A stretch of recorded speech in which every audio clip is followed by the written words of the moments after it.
1 Samuel capítulo 2, versículo 35 diz assim, vamos ler,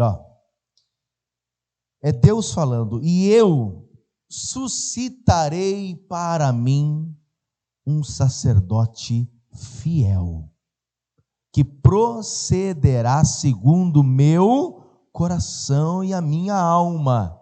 E eu lhe edificarei uma casa firme, e andará sempre diante do meu ungido. Amém? De quem é que Deus está falando? É de Samuel, o profeta Samuel. Tanto é que no versículo 35, Deus dá detalhes, veja, e eu suscitarei para mim um sacerdote fiel, porque na época de Samuel tinha um sacerdote, o nome dele era Eli, mas era um sujeito que não cuidava do templo, não cuidava da igreja, deixava os filhos Hófni e Finéias fazer o que eles queriam, e era um sacerdote lento, pesado, era uma pessoa espiritualmente muito devagar, e Deus agora está dizendo: eu vou levantar um sacerdote fiel, que vai cuidar da minha casa como tem que cuidar. Olha lá, e eu suscitarei para mim um sacerdote fiel, que procederá segundo o meu coração, não segundo o coração dele, e nem segundo o que o povo diz, é segundo o meu coração. Olha o que Deus está dizendo: um sacerdote que agrada a mim e não ao povo, que agrada a mim, ao que eu digo, e não às pessoas. Continua lá, versículo 35 ainda, olha lá, um sacerdote fiel, que procederá segundo o meu coração e a minha alma, e eu lhe edificarei uma casa firme, ou seja, vai ter um templo, uma casa do Senhor firme, correta, andando diante de Deus e obedecendo o que o Senhor ele diz. Olha lá, uma casa firme, e esse sacerdote andará sempre diante do meu ungido. Quem está dizendo é Deus. Quem é ungido do Senhor é o Senhor Jesus, que o nome Cristo significa o ungido. Então, em outras palavras, Deus está dizendo: eu vou suscitar para mim um sacerdote fiel, procederá segundo o meu coração e a minha alma, eu lhe edificarei uma casa firme, e ele andará sempre diante do meu filho, sempre diante de Jesus. Quem aqui quer também andar sempre diante de Jesus? Glória a Deus. Fecha os teus olhos agora. Senhor nosso Deus e Pai Todo-Poderoso, eu quero te agradecer primeiramente por estar, Senhor, neste lugar agora, no altar da igreja, ministrando a palavra do Senhor. Pai, eu quero também te agradecer, pois tem gente nos ouvindo pelo rádio, nos assistindo por mídias sociais, pela televisão inclusive, e eu te peço, fala com cada uma dessas pessoas, fala a cada coração, meu Deus, no nome de Jesus, amém, e graças a Deus, amém. Aplauda bem forte o nome do Senhor. Senta aí um pouquinho no seu lugar. É importante a gente saber aqui que Israel passava um momento muito difícil nessa época. Israel está sem rei, Israel praticamente está sem sacerdote, Israel praticamente está sem direção nenhuma. Tanto é, ele vai abrir lá para a gente adiantar, tanto é que em Juízes capítulo 21, versículo 25, fala sobre o que está acontecendo na nação de Israel. Israel está passando um momento difícil, e agora eles estão sem reis, estão sem sacerdotes. Lá em Juízes 21, 25, coloca na tela para a gente ler, só para você ter uma ideia. Isso aí é um retrato do que está acontecendo em Israel nos dias que estamos vendo aqui, Olha lá, naqueles dias não havia rei em Israel, porém cada um fazia o que parecia reto aos seus olhos. Então, Israel estava numa situação deplorável, digo, espiritualmente, como também na conduta da nação. Não tinha ali um rei para governar, não tinha ali um sacerdote para dar direção, e Israel estava fazendo aquilo que eles achavam que estava certo. Você imagina, amados, imagina se no nosso país não tem direção nenhuma. Bom, vamos deixar esse assunto para lá, porque é bom a gente nem entrar nesse assunto, né? Mas vamos imaginar, vamos dar um outro segmento aqui no que estamos falando. Vamos imaginar se amanhã ou depois anunciam para a gente assim, ó, a partir de tal dia, todo policiamento no Brasil está de greve e todos os policiais de férias. O que você acha que vai acontecer com a nação? Como diz o ditado, né? Vai ficar a Deus dará. Já está quase isso. Imagina se o policiamento, se a justiça, ela diz assim, não, estamos todos de greve, a partir de agora ninguém trabalha mais, quem é do público não vai trabalhar mais, investigador, policial militar, todos esses estão todos de férias e não sabemos qual vai ser o retorno, quando será o retorno deles. Como é que vai virar? O que vai virar a nação? Um caos gigante. Israel estava próximo desse caos, porque a nação, amados, que não tem Deus, é uma nação infeliz. A palavra do Senhor, ela diz: feliz é a nação cujo Deus é o Senhor. Feliz é a nação cujo Deus é o Senhor. Se na nossa nação, Deus, Ele é o Senhor da nação, pode ter certeza que todas as coisas vão bem. Se o Senhor não é o Deus da nação, a situação complica. É o que a gente está vendo aqui em Israel. A gente está vendo aqui agora essa condição e essa situação. Só que Deus precisava mudar a situação de Israel. Deus precisava mudar aquela condição. Ele mesmo está dizendo que vai levantar um novo sacerdote. E esse sacerdote vai dar o quê? Um rumo para a nação. E esse sacerdote vai edificar uma casa forte, uma igreja forte, onde ali será obedecida a vontade do Senhor. E através desse profeta, desse novo sacerdote, dá um glória a Deus aí, a nação vai caminhar para frente. Deus precisava levantar um novo profeta, um novo sacerdote. E aí Deus, ele vai usar situações. Deus vai usar situações. Precisa nascer um novo profeta. Precisa nascer quem? Samuel. Samuel tem que nascer. Como esse homem vai nascer? A linhagem dele, de onde ele vai vir? Tem que vir de pessoas de Deus. Tem que nascer de pessoas de Deus. E de onde é que esse homem vai nascer? Acompanhe comigo em primeiro livro de Samuel, capítulo de número 1, e você vai ver comigo o versículo 1 também. Dá uma olhada aí, ó. 1 Samuel 1, versículo 1. Houve um homem de Ramataim, Zofim, da montanha de Efraim, cujo nome era Eucana, filho de Jeroão, filho de Eliú, filho de Tou, filho de Zufi, Efrateu. E este tinha duas mulheres, o nome de uma era Ana, e o nome da outra Penina. Penina tinha filhos, porém Ana não tinha filhos. Só uma observação aqui. Esse homem tinha duas mulheres, pois na época isso podia acontecer, já que a esposa não gerava filhos, o marido podia se deitar com uma serva, com uma escrava, e gerar filhos nela para a família. Era o que ia acontecer com Abraão. Quando gera um filho na Agar, na serva, e aquele filho, Ismael, era para quem cuidar? Para Sara cuidar. Só que aí você viu o problemão que deu. Quando nasceu o menino, quem disse que Agar queria dar o menino para Sara?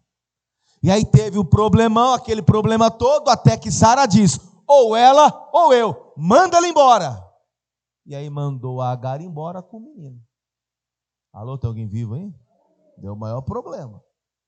Só que naquela época podia o homem ter outra mulher para gerar filhos nela, já que a sua mulher, a sua atual mulher, não gerava filhos. Olha para a pessoa bonita do lado, eu sei que é complicado você ficar falando para a pessoa do lado, mas esse assunto é interessante e importante. Olha para essa pessoa e diga assim: só naquela época. Misericórdia, eu vi como a Jéssica olhou para o Felipe agora. Ainda fez assim com o... Só naquela época. Né, irmãs? Sim ou não, irmãs? Cadê as irmãs da igreja aí? Tá ou não está apoiado isso? Só naquela época. Irmão, não vem aqui aparecer, essa aqui é a minha esposa e essa aqui é a minha serva. Não faça isso não. Pelo amor de Deus, isso aí é só naquela época. E aí então esse homem chamado Eucana, versículo 3, subia, pois, este homem da sua cidade de ano em ano a adorar e a sacrificar ao Senhor dos exércitos em Siló. E estava ali os sacerdotes em Siló, e estava ali os sacerdotes do Senhor, Ofni e Finéias, e os 2 filhos de Eli. Opa! Olha para onde o Eucana ia, para o templo. Ali ele sacrificava a Deus, ele ia orar ao Senhor ali, e lá tinha o sacerdote Eli com seus 2 filhos, Ofni e Finéias, que inclusive não eram pessoas que andavam segundo o coração de Deus. Esses meninos aqui se deitavam com as mulheres da igreja, que em bandos na porta da igreja se ajuntavam para ficar com esses meninos, com esses sacerdotes Ofni e Finéias. E não apenas isso, eles roubavam também do dízimo e da oferta que o povo trazia no altar. Eles eram infiéis mesmo, e o próprio pai Eli era conivente com aquela situação. Mas isso é um outro assunto que a gente entra outro dia para falar. O detalhe importante é que Eucana subia com Ana, sua esposa, e com sua serva Penina, a adorar a Deus todo ano. Todo ano ele fazia isso, a sacrificar a Deus lá no templo. Veja comigo, versículo de número 4 agora. Cadê o glória a Deus aí?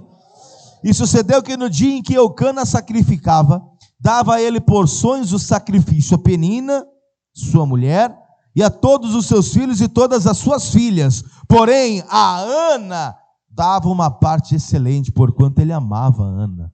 Porém, o Senhor lhe tinha fechado a madre, e a sua competidora excessivamente a irritava para embravecer, porquanto o Senhor tinha fechado a madre. Olha aqui para mim, diga assim comigo: todas as coisas têm um propósito debaixo do céu. Quem disse isso foi Salomão. Tudo que acontece tem um propósito. Nada acontece aleatoriamente. Nada acontece do nada. Nada acontece, porque foi um karma, porque foi uma coisa. Não, tudo existe um propósito específico para aquilo. Se está acontecendo tal coisa na tua vida que eu não sei o que é, eu já te adianto que o que está acontecendo com você é um propósito divino, e Deus sabe o que está fazendo. Talvez você hoje não entenda, mas é um propósito de Deus. Várias coisas que aconteceram comigo na minha vida, depois, quando eu olho para trás do problema solucionado, eu vejo que tinha a mão de Deus nisso aí. E se não foi a mão de Deus no início do problema, Deus foi lá e tirou proveito da situação e me abençoou. Então, tudo Deus tem um controle das coisas, tudo Deus está na direção das coisas. Não entenda que se você hoje é provado, se você hoje passa um momento difícil, se você hoje passa uma situação adversa, talvez na tua casa, no seu casamento, no seu serviço, no seu trabalho, na sua saúde, tudo tem um propósito de Deus. Tudo isso tem. Por que será que Deus fechou a madre dessa mulher? E está escrito na palavra que Deus fechou a madre dela. Peraí, a outra, a sua competidora Penina, chegava lá o homem, tinha relação com ela, ela engravidava e na hora. Não tinha problema nenhum. O problema não estava em Eucana, tanto é que Eucana se deitava com Penina e ela gerava filhos. Mas a Ana não. E diz a palavra que Deus estava na condição. Deus estava na situação. Pastor, aonde é que Deus estava na situação? Coloca aí o versículo 6, ô Davi, mas coloca na tradução dos dias de hoje, para a gente ter melhor compreendimento. Olha lá, 1 Samuel 1, verso 6. E a sua rival a provocava e zombava, porque o Senhor não lhe tinha dado filhos. Espera aí, Deus entrou na situação. Opa, você não vai gerar até o dia em que eu disser que você vai gerar. Então, quem é que estava no controle da madre? Deus. Deus estava no controle. Podia Eucana ter relação com Ana ali à vontade e ela não ia engravidar. Ela só foi engravidar porque tinha um propósito específico. Então, quer dizer que aquela esterilidade que foi colocada nela, Deus permitiu, porque o que ia nascer dela tinha que ser Samuel, tinha que ser um profeta, e tinha que ser na hora, e no dia, e no tempo determinado por Deus. Deus tinha um propósito ali. Quem é que gostaria de receber uma bênção? É no tempo certo de Deus. A minha pergunta, quem passa provações aí? Não, peraí, tem alguma coisa de errado. Só isso? Diante desse povo todo que está aqui, só um ou dois que passa provação? Deixa eu perguntar de novo, quem passa provação aí? E você não acha que Deus poderia resolver e solucionar o problema que você hoje está atravessando? Ele não poderia solucionar agora? Ou ele não poderia ter solucionado semana passada? Por que o problema vai perdurando? Chega uma hora que acaba. Chega uma hora que o problema cessa. Chega uma hora que a vitória vem e o nome dele é glorificado. Chega uma hora que a tua vitória vai chegar na tua mão e você vai contar testemunho. Mas tem um tempo para isso. E Deus sabia qual era o tempo na vida de Ana. Porque Deus também tinha um propósito com aquele que iria nascer de Ana no tempo determinado por Deus. Porque veja só, Deus ele vai realizar a bênção na vida de Ana. Vai ou não vai? Vai. Mas ele vai realizar no tempo dele, para que até as coisas do Senhor sejam solucionadas. Veja, capítulo de número 1, cadê o glória a Deus aí? Versículo de número 7, e assim o fazia ele de ano em ano, quando ela subia à casa do Senhor, assim a outra a irritava pelo que chorava e não comia. Você tem noção que é isso? Você já imaginou uma pessoa irritando a outra, dizendo, você acha que teu marido te ama? Ele ama é a mim, só eu consigo gerar filhos para ele. Ele fala que te ama, mas não te ama não. E isso começou não apenas a irritar Ana, mas a palavra está dizendo que ela só chorava e não comia. Eu não sou psicólogo e nem psiquiatra. Mas eu consigo traçar o perfil de Ana nesse momento, e qualquer um pode fazer isso, e saber que se ela só chora e não come, não se alimenta, possivelmente ela está entrando em quadro do quê? De uma depressão. Ela só chora, ela não come, ela está com um problema sério. Além de ter uma mulher que fica o tempo todo irritando ela está em depressão, por quê? Porque ela não consegue gerar, e o maior sonho dela era gerar um filho. Mas a madre está fechada, e a madre dela está fechada por quê? Porque Deus pôs a mão e fechou. Deus está no controle da vida de Ana, só que aquilo que Deus está permitindo acontecer, está trazendo para ela o quê? Depressão. Alô, tem alguém vivo aí? Existem alguns problemas que são terríveis. Causam tristeza, angústia, depressão, choro. Quem aqui um dia já se pegou nessa condição de chorar? Deixa eu ver mesmo quem é você. Eu também. E aí, até a fome vai embora, desaparece. Alguns olham para esse quadro e dizem: é frescura. Ah, isso é frescura. Ah, está com depressão, nada. Não, isso aí é frescura, é frescura. Eu acho que a pessoa está com frescura. E não é, não. A tristeza na alma é uma coisa seríssima. A tristeza na nossa alma é uma coisa muito séria. A ciência está aí para ajudar. Mas desculpe quem está me assistindo, se é um profissional da área, se é um psicólogo, se é um psiquiatra, se é um médico, um enfermeiro, ou alguém que trabalha numa clínica de pessoas que estão nessa condição, você me desculpa.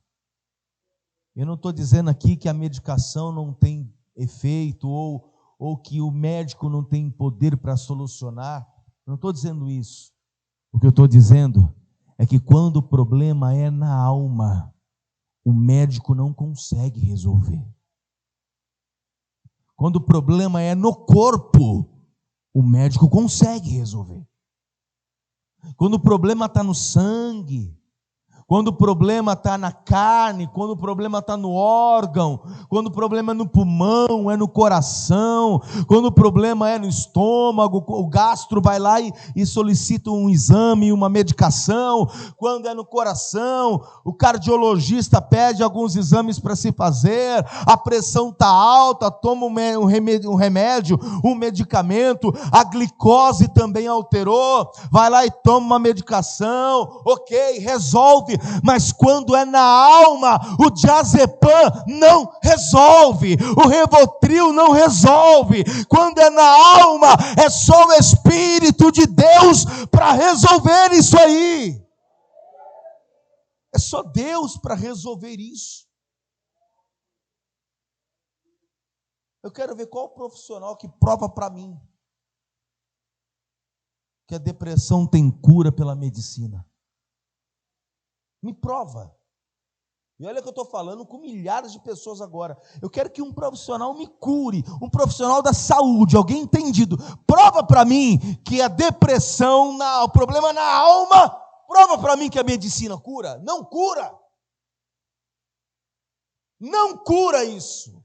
Porque o problema é interno, é um problema na alma do sujeito, é um problema dentro, é tristeza. A medicação só vai agir no sistema nervoso central para driblar o problema que está na alma, mas passou o remédio, passou o efeito, a pessoa continua com o problema, pois o problema é na alma. Quem só pode curar a alma do ser humano é o fabricante dele. Quem só pode curar a nossa alma é Jesus. Só Ele. Só Jesus cura a alma. Só Ele cura. Aliás, Ele cura tudo.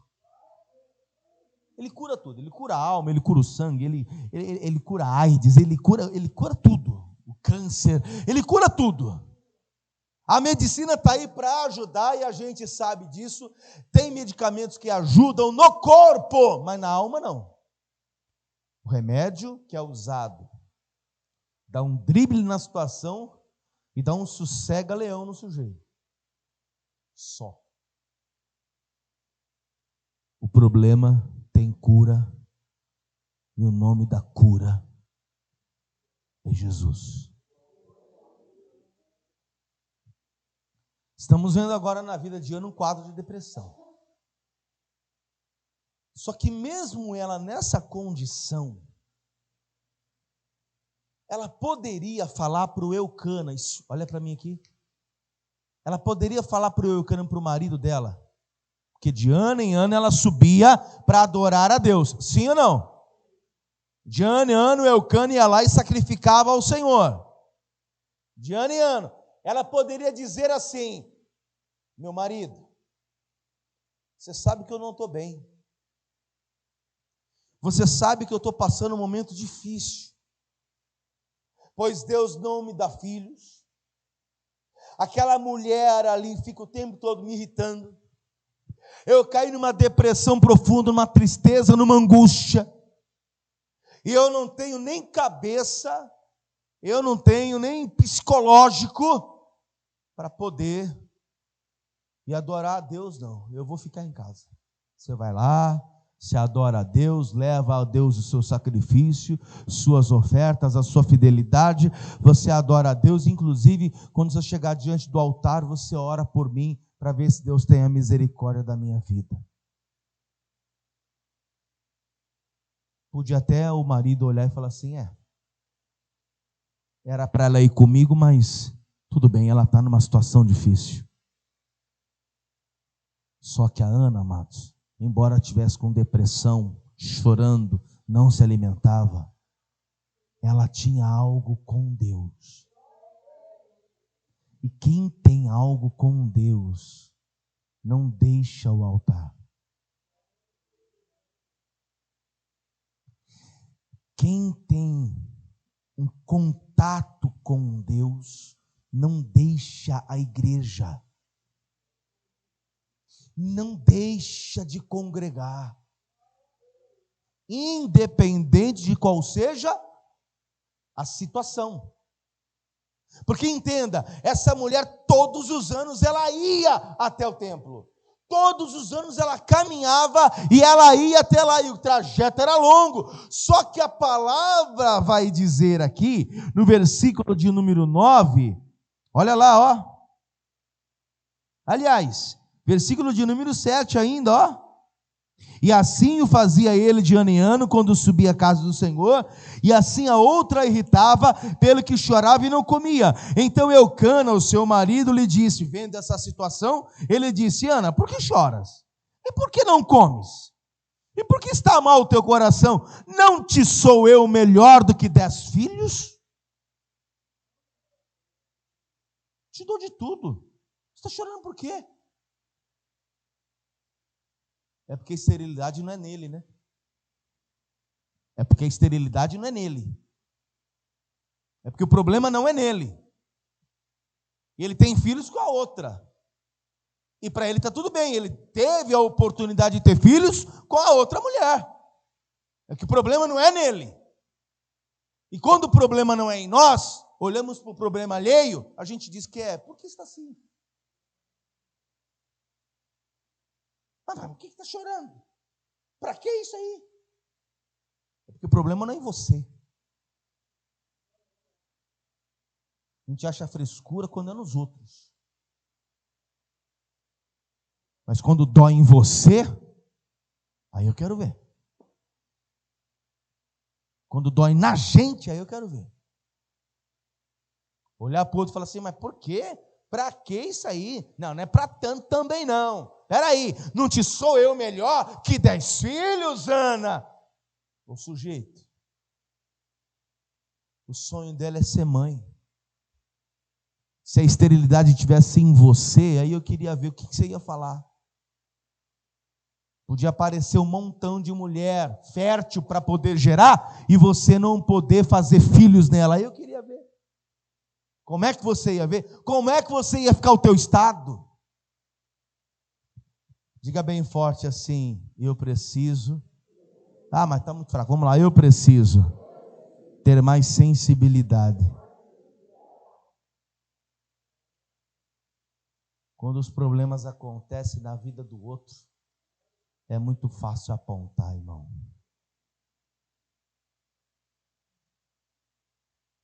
Tem alguém vivo aí? Oi? Alô? Dá um glória. Ô racinha, viu? Para apontar defeito dos outros, é crente. Ô racinha. Para apontar defeito dos outros e criminalizar.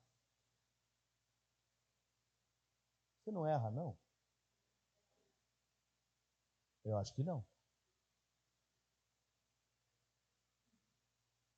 De certo que a gente sabe que tem crente que é sem vergonha, não vale nada. É ou não é? Tem crente que é sem vergonha, não vale nada. O sujeito vai para o inferno entrando no Satanás e deixando o Satanás perturbado. Não é o diabo que entra nele, não. É ele que entra no diabo. De tão terrível que ele é.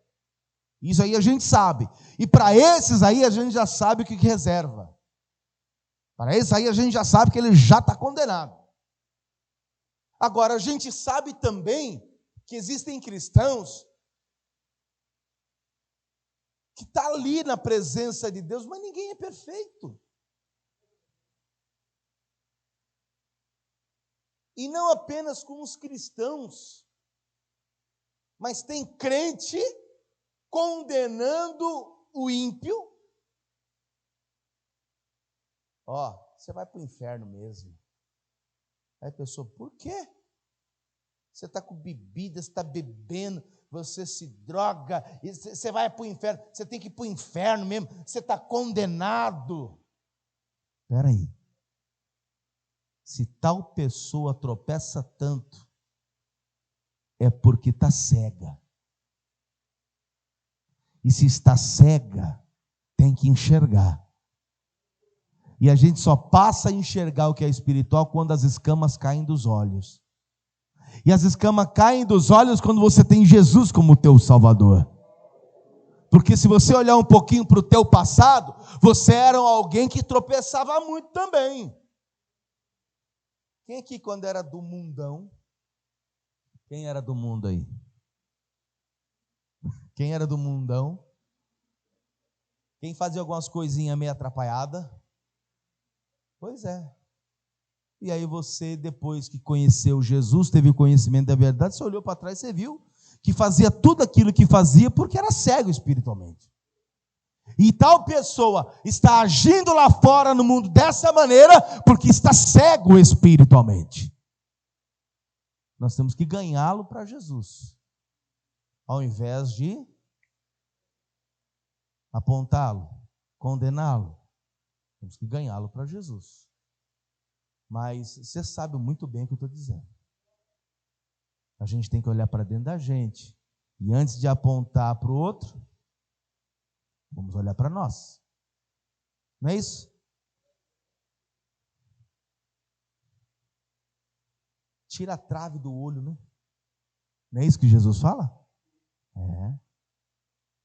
Tirar o cisco do olho do outro, tira a trave do seu. É isso que ele está dizendo. Para muita gente, o caso de Ana era frescura. Tanto é que o Eucana está dizendo, não estou entendendo, não é para tanto não. Por que você está chorando e não está comendo? Por que você está desse jeito? Por que você está assim? E ela olha para o sujeito. E ele ainda diz, não te sou eu melhor que 10 filhos? Você tem tudo, você tem de tudo aqui. Continua no versículo 9, cadê o glória da igreja aí? Então Ana se levantou, depois comeram e beberam em Siló, e Eli, sacerdote, estava sentado numa cadeira junto ao pilar do templo do Senhor. Dá um glória aí. Ela, pois, com amargura de alma, orou ao Senhor e chorou abundantemente. Olha aqui para mim, amados, o que eu vejo na vida de Ana agora, nesse momento? Sabe o que eu vejo na vida dela agora? Ela, por mais que ela estivesse passando por problemas, ela não deixava de ir ao altar do Senhor e ali orar e falar com Deus. Sabe o que ela fez? Ela, ao invés de pegar todos os problemas que ela tinha e deixar com ela em casa, e dentro de casa ficar em amargura, em depressão, o que ela fez? Ela juntou todos os problemas e ela disse: eu vou levar todos esses meus problemas lá no altar na casa do Senhor, e Deus vai resolver. A receita é essa. Tem gente me assistindo aí agora. Ao invés de você ficar sentado em casa dizendo: ninguém me ama, ninguém me quer, olha o problema que eu estou passando, uma situação difícil, eu não consigo sair de casa. Junta todos esses problemas que você está vivendo, todos esses problemas que te afligem, junta tudo isso aí, junta todos os problemas e venha aqui no altar do Senhor e se derrame no altar dele, colocando diante de Deus todo o seu problema. Faça isso. A receita é essa, é vir à casa do Senhor e colocar diante do altar de Deus todas as suas queixas, todos os seus problemas. Ela fez isso, e ao fazer isso, olha o que vai acontecer.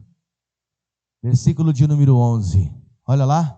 E voltou um voto dizendo: Senhor dos exércitos, se benignamente atentares para a aflição da tua serva, e de mim te lembrares, e da tua serva não te esqueceres, mas a tua serva deres um filho varão, ao Senhor darei por todos os dias da sua vida, e sobre a sua cabeça não passará navalha.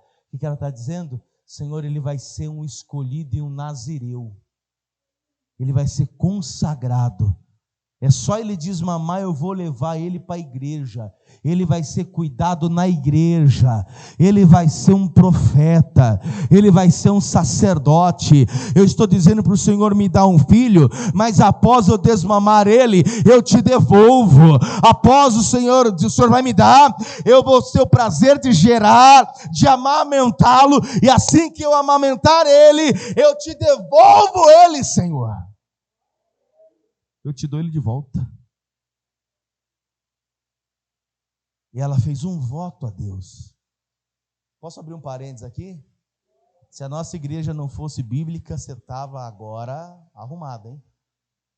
Eu ia fazer você fazer um voto de 1000 agora. Se a nossa igreja não fosse bíblica, se a gente não tivesse na palavra, fosse uma igreja que a gente vê da atualidade, e eu estou falando mesmo, fala contra para tu ver, me prova na Bíblia aí. Se a nossa igreja fosse como qualquer igreja da atualidade, ia pegar esse argumento e dizer: tá vendo, gente? Faz o voto que Deus vai te abençoar. O voto é de 1000 hoje. Palhaçada. Esse povo perece na mão de falsos bispos, pastores, porque lhe falta o conhecimento. Esse povo perece na mão de falsos líderes e pastores e bispos e apostolados que a gente vê por aí, um montão de gente desse tipo, pastores, bispos, apóstolos, que pegam argumentos como esses aí para enganar as pessoas, dizendo: faz o voto de 1000, faz o voto de 10.000, vai te converter, rapaz. Vai para a palavra, volte ao evangelho, volte à Bíblia. Mas, querendo ou não, todo o povo que está lá é da mesma laia desse povo aí. Porque as pessoas que estão indo lá para fazer voto e sacrifício, está indo lá para quê, pastor? Porque está interessado naquilo que o bispo falou que vai acontecer. Vem, faz o voto, você vai enriquecer. E ela vai lá para isso. Ela não vai por Jesus, ela não vai pela salvação, ela não vai por nada. Ela vai porque o bispo falou que ela vai ficar rica. Então ela vai fazer o voto porque ela quer ficar rica. Os dois se merecem. Os dois se merecem. Eu tinha dó desse povo. Hoje eu não tenho dó mais não. Que arranque mesmo teu dinheiro. Que arranque mesmo. Vocês dois se merecem. Até ficar no zero, vou vir para Jesus e dizer: onde é que eu errei? Me arrependo. Aí você vai conhecer o Evangelho. Aí você vai primeiro ser salvo, para depois Deus restaurar a tua vida. E eu não estou ouvindo um glória a Deus. Por que será? Está complicado hoje um glória aqui, hein? Oi, cadê o glória a Deus da igreja? Aleluia! Eu tenho certeza que muita gente aqui no meu lugar queria falar a mesma coisa. Então eu estou falando, porque eu estou falando, e todo o povo que está aqui na igreja glorifica, porque eu não estou sendo hipócrita. Você sabe o que eu prego e o que eu vivo. Na nossa igreja tem essas palhaçadas? Pois é. Por isso que eu estou falando. Eu prego e a gente vive o que prega aqui. A gente está dentro da palavra. O voto que foi feito aqui é uma outra situação. Tem nada a ver com conotação de dinheiro, com nada disso. Tem nada a ver com isso aí. Não venha me pegar esse exemplo para poder fazer tal coisa, porque isso aí está fora da palavra. Teologicamente, isso está totalmente fora. Vamos continuar. Versículo 12. Recado foi dado. E sucedeu que, perseverando ela em orar perante o Senhor, o sacerdote Eli prestou atenção na boca dela para orar. Ela estava tão amargurada na alma que não saía voz nenhuma. Eu acho que já aconteceu com você isso aí. Quem é que um dia foi para orar e quase não saía nada? Já aconteceu com você? Comigo já aconteceu várias vezes. De a gente estar numa situação difícil, a gente dobra o joelho para orar, às vezes dobra o joelho, vai tentar orar, começa a chorar. Você vai tentar orar, você já começa a chorar. Aí você vai falar alguma coisa, não sai, só os seus lábios começam a se mexer de tanta fraqueza que a pessoa se encontra naquele momento espiritual. Por isso, olha lá, e sucedeu que, perseverando ela em orar perante o Senhor, o sacerdote ali fez atenção à sua boca, porquanto Ana no seu coração falava, e só se moviam os seus lábios, porém não se ouvia a sua voz, pelo que Eli a teve por embriagada, achou que ela estava bêbada, achou que ela tinha bebido demais o vinho, e ela ficou embriagada, e ele vai dar uma bronca nela. Olha lá o versículo 14, ó.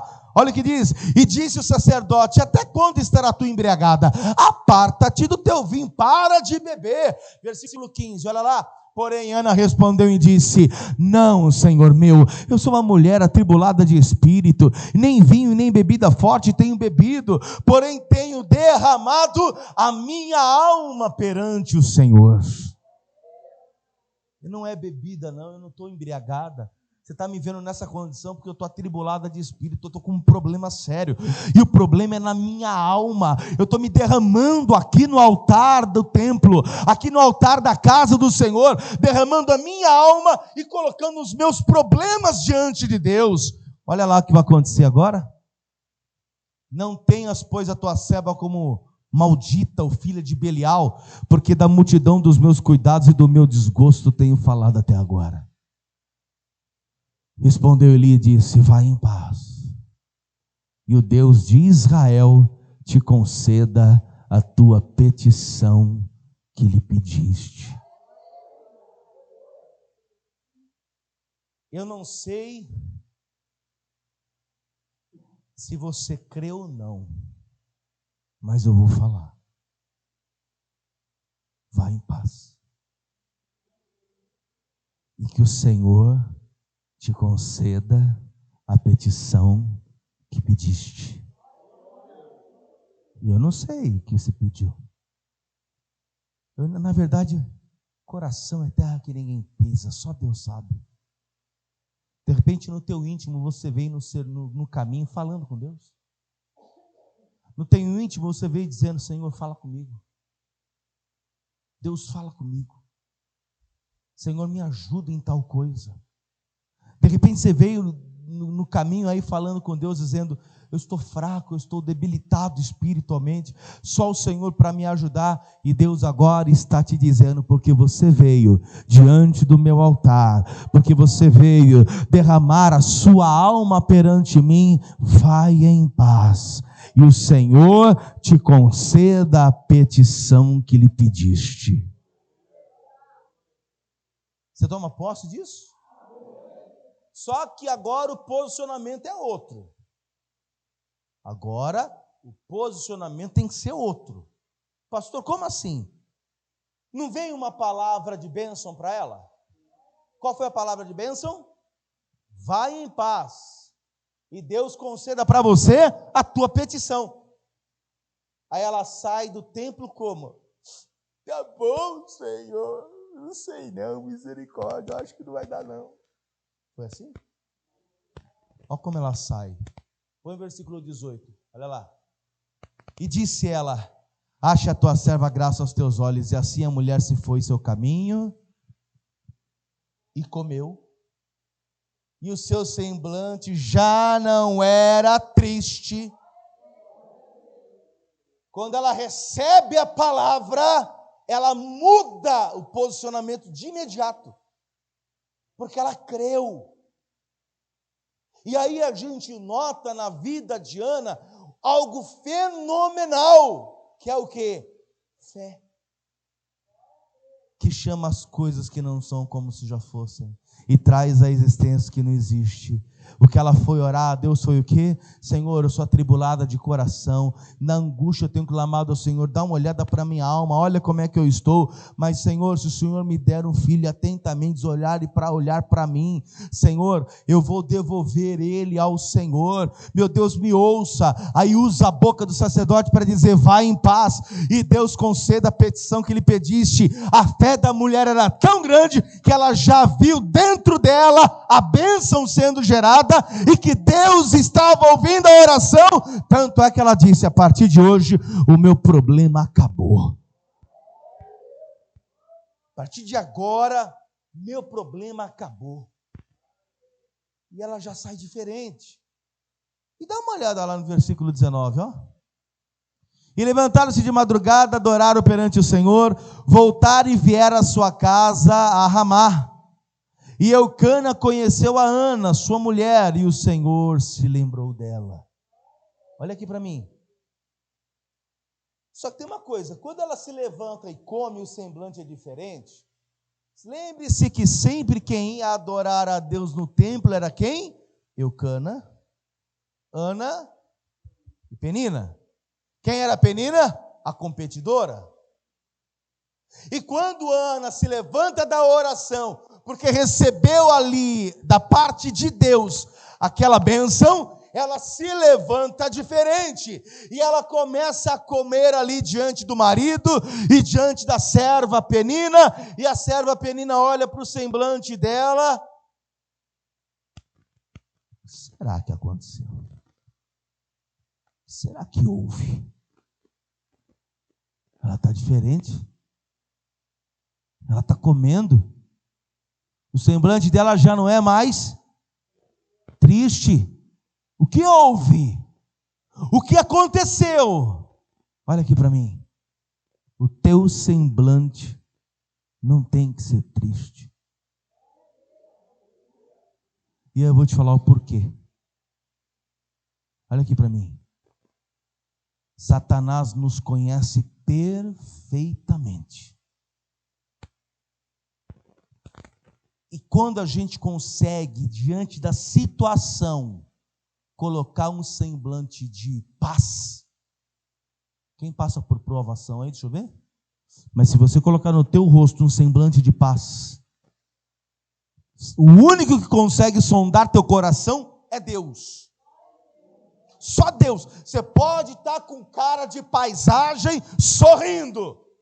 Deus está sabendo que você está triste. Só que o diabo não. Satanás vai olhar e vai dizer: mas peraí, ela está passando uma luta. E está com esse semblante alegre, por quê? O que aconteceu? O diabo vai entender o quê? Eu não vou chegar muito perto, não. Porque crente passando por prova, mas dando risada é um perigo. Está entendendo? Eu não vou chegar muito perto, não, porque crente passando por luta, mas glorificando e dando risada e se alegrando, esse crente é um perigo. Porque como que alguém está na luta, está na prova e está dando glória e se alegrando? É porque existe algo dentro dele que está diariamente o fortalecendo a ponto dele olhar para o problema e ele sorrir, crendo que Deus vai resolver. E esse crente é um perigo. Olha aqui para mim, irmãos. Eu já passei por muita coisa. Já passei por muita coisa. E eu já falei para vocês aqui, eu já contei a minha história para o carroceiro, o cavalo dele saiu chorando. Eu já passei por muita coisa, mas muita coisa. Pela morte, então, nem se fala. Pela morte, então, está meu pai aqui que sabe disso. Passei pela morte na infância. Mas foi muito livramento. Eu já passei por muita coisa. Mas em nenhum momento eu desisti de Jesus. E você sabe por quê? Porque Ele nunca desistiu e nem vai desistir de nós. As lutas são grandes. E eu conversava com a minha esposa na sexta-feira, antes de ir para o monte, sobre problemas da obra, problemas da igreja, tribulações que vêm diariamente. Quem aqui é de Deus? Você sabe que vem tribulações, você sabe que vem provações, você sabe que vem dificuldades, você sabe que tem gente endemoniada que levanta contra a tua vida, ou não? É ou não é? Só que ela olhou para mim e disse assim: vou fazer um raio-x da sua vida. Falei: misericórdia. E ela disse: eu vejo que você é um escolhido. E que Deus te separou. E a prova disso é que Ele te curou de algo incurável. E te chamou para o Evangelho e para pregar a palavra. Você não tem que persistir no caminho pelas pessoas. E de fato, a Iraci, esses dias me falou um negócio que me tocou profundamente o coração. Ela disse que um parente dela tinha convidado ela para ir para a casa do parente, se não me engano, e ela disse: não, mas sexta-feira eu tenho que estar na igreja. Sexta-feira eu tenho que estar na igreja. Eu não posso faltar no culto. A Resgate e Salvação é a minha igreja. Está aqui dentro de mim. Esse ministério está dentro de mim, é a minha igreja, eu não abro mão. E eu acho que como ela, alguns aqui também têm a Resgate e Salvação como seu ministério. Aí me dá um estalo na mente, estou cheio de problema. Chega, não quero mais saber de igreja. Chega, eu não quero mais saber. Fecha a igreja. Quero paz, eu não quero mais saber, não. Eu vou para a Venezuela vender miçanga. Vou fazer miçanguinha lá e tocar um violão com flashback de Elton John e John Lennon. E falei isso para ela e ela disse: sim, o nosso povo foi Deus que nos deu. O povo da Resgate e Salvação veio do Senhor. Desde que, até antes da igreja abrir, Deus já tinha resgate e salvação no coração dele, e já sabia que essa igreja viria, e que você faria parte dela, até você estava no plano. Mas aí depois ela acrescentou dizendo: mas você não tem que deixar a obra apenas por eles. Você não pode deixar, porque Ele te curou. E é uma dívida eterna, para sempre.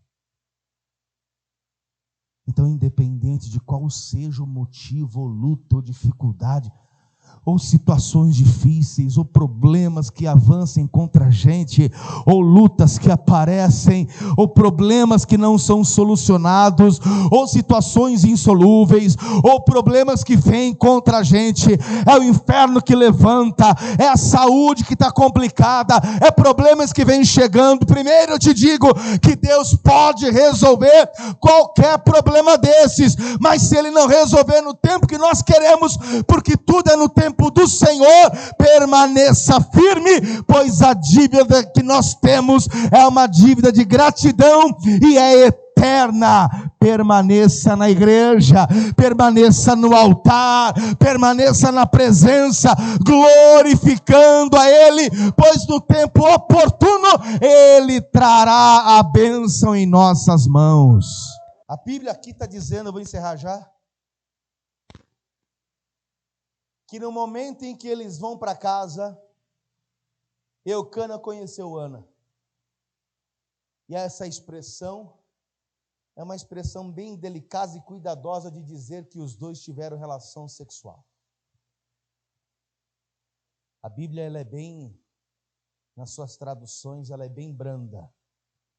Esse termo, e Eucana conheceu Ana, é porque no momento da relação sexual, no ato, Deus põe a mão na madre. Ei, Deus colocou a mão no útero dela. Naquele momento. E naquele momento, ela gera a salvação para Israel. Naquele momento, Israel estava sem rei, sem sacerdote, cada um andava do jeito que queria. Deus resolve dois problemas de uma só vez. Ele entrega para Ana a bênção e arranca dela a depressão. Faz ela gerar o filho e ao mesmo tempo faz com que esse filho volte para Deus. E Deus faz dele um profeta para solucionar o problema de Israel. O que eu falo e o que eu quero que você entenda? Na vida dessa mulher teve muita fé. Porque quando ela recebe a palavra de imediato, ela já muda o posicionamento. Na vida dela teve perseverança. Em Romanos capítulo 5, versículo 3, fala sobre a perseverança. Romanos capítulo 5, versículo 3. E não somente isto, mas também nos gloriamos nas tribulações. Sabendo que a tribulação produz o que, pessoal? Paciência, perseverança. E a paciência, experiência, e a experiência, esperança. Versículo 5, a esperança não traz confusão, porquanto o amor de Deus está derramado em nosso coração, pelo Espírito Santo que nos foi dado. Então, através da fé, essa mulher consegue trazer para ela esperança. Através da fé, ela consegue trazer a perseverança. E mais, não apenas isso, ela reconhece que o problema que ela está passando, a única forma de solucionar está em Deus. Então ela coloca a sua total dependência em Deus. Depender de Deus é a melhor coisa que tem. Salmo 127, versículo de número 1. Olha lá, a dependência em Deus, ó. Se o Senhor não edificar a casa, em vão trabalhos que edificam. Se o Senhor não guardar a cidade, em vão vigia o sentinela. O que é isso aí? Se Deus não estiver comigo e eu na dependência dele, esquece. Já deu tudo errado. A nossa maneira de ser tem que ser assim, ó. Se Deus não estiver comigo, acabou, esquece, deu tudo errado. Deu tudo errado. Pode parar por aí. Agora, se Deus está contigo, glória a Deus. Já deu tudo certo. Já deu tudo certo. Quando essa igreja abriu, antes do primeiro culto, eu fui lá para trás, dobrei meu joelho e fiz uma oração. E eu disse: Pai, até aqui o Senhor nos ajudou. Proveu o som, proveu o salão, proveu cadeira, proveu, e era tudo muito simplesinho. Mas Deus proveu tudo. E eu falei: falta 10 minutos para o primeiro culto começar. E até agora, ninguém ainda chegou. Mas vai chegar. E eu quero ver, porque agora é o termômetro, se o Senhor é conosco ou não. E aí foi chegando, e o culto aconteceu, o primeiro culto aconteceu, foi uma grande bênção, a igreja começou a tomar forma, o ministério começou aí a crescer, o ministério começou a fazer o que tinha que ser feito, a obra começou a acontecer, aí Deus foi nos abençoando, e hoje eu vejo que a Igreja Apostólica Resgate e Salvação, ela não está fundamentada no pastor Cleiton, ela está fundamentada na rocha, que é Jesus Cristo. O Senhor está conosco, já mostrou que é conosco, já mostrou que está conosco e que vai nos abençoar, e a nossa dependência está nele, somente nele. E eu encerro com Isaías 26, verso 4. Uma das maiores bênçãos que estava dentro de Ana era a confiança.